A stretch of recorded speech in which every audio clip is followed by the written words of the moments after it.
اگر کوئی پہلے نماز نہ پڑھتا ہو اور ابھی نماز پڑھنا شروع کی ہو لیکن یہ معلوم نہیں کہ کتنی نمازیں قضا ہوئی ہیں تو اب وہ اپنی نمازوں کی قضا کا حساب کیسے کرے اور کیسے نمازوں کی ادائیگی کرے؟ اگر یاد ہے کہ کب بالغ ہوا تھا اور یہ یاد نہیں کہ کب سے نمازیں چھوٹی ہیں، کتنی چھوٹی ہیں، کچھ پتہ نہیں، تو اب یہ کہ کب بالغ ہوا تھا تو یہ بھی شاید یاد نہیں ہوتا، یہ نہیں ہوتا، پتہ ہی نہیں ہوتا.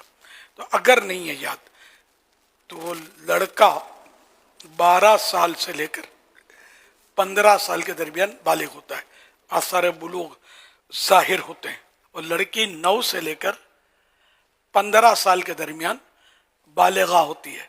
اب اگر اس کو یہی نہیں پتا کہ کب بالغہ ہوئی، کب اس کے آثار یا شرائط پائے گئے کہ یہ بالغہ ہو گئی، تو اب نماز کا حساب لگانا ہے تو پتہ ہی نہیں کب بالغ ہوئی. تو احتیاط یہ ہے کہ 12 سال سے لڑکا، 9 سال سے لڑکی، یہ حساب لگائے نمازوں کا.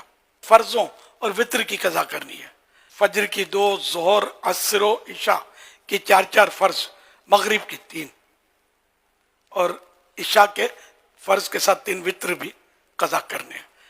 تو یوں یہ کل رکعتیں بنتی ہیں 20 ہے نا روز کی، تو یہ قضا کرنی ہے.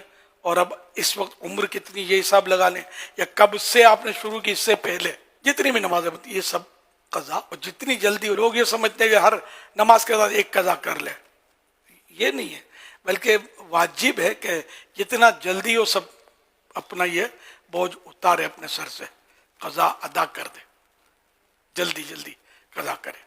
بلا وجہ تاخیر بھی گناہ ہے. اس میں تھوڑی تھوڑی رعایت بھی ہے کہ جیسے رکوع سجود میں سبحان ربی الاعلیٰ، سبحان ربی العظیم وغیرہ، یہ 3 کے بدلے ایک بار بھی پڑھ سکتے ہیں. فرضوں کی تیسری، چوتھی، مغرب کی تیسری میں سبحان اللہ 3 بار سورہ فاتحہ کے بدلے یہ پڑھ لے، 3 بار سبحان اللہ.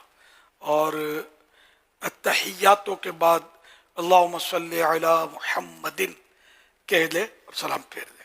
وطر میں تکبیر قنوت، تیسری رکعت میں تکبیر قنوت، جب سورہ فاتحہ اور سورت ملا کر تکبیر قنوت کہتے ہیں نا، اس کو تکبیر قنوت کہتے ہیں، تو واجب ہے. تو یہ اللہ اکبر کہہ کر اب دعائے قنوت جو ہے اس کی جگہ یہ پڑھ لے اللہم اغفر لی، یا 3 بار یہ کہہ لے اللہم اغفر لی. اور اب اس طرح رکوع سجود وغیرہ. تو یہ تھوڑی تھوڑی تخفیف بھی بیان کی ہوئی ہے. تو یوں یعنی کہ تخفیف مانے کم کرنا، کہ یہ تھوڑا جلدی جلدی آدمی پڑھ سکے. لیکن اس کا جلدی، کسی کو بولے جلدی پڑھو تو وہ 2 سجدوں کے درمیان برابر بیٹھے گا نہیں، جلدی پڑھنی ہے. یہ تو واجب ہے بیٹھنا، جلسہ جس کو پورا بیٹھنا ہے، رکوع کے بعد پورا کھڑا ہونا ہے. یہ نہیں کرتے، سمجھتے جلدی، یہ جلدی نہیں ہے. اور اس طرح بھی نہیں باغم باغ کرنی پڑھنے میں کہ حروف چب جائیں اور معنی خراب ہو جائیں. پڑھنا اس طرح ہے کہ وہ تو صحیح حروف ادا ہوں اپنے مخرج سے.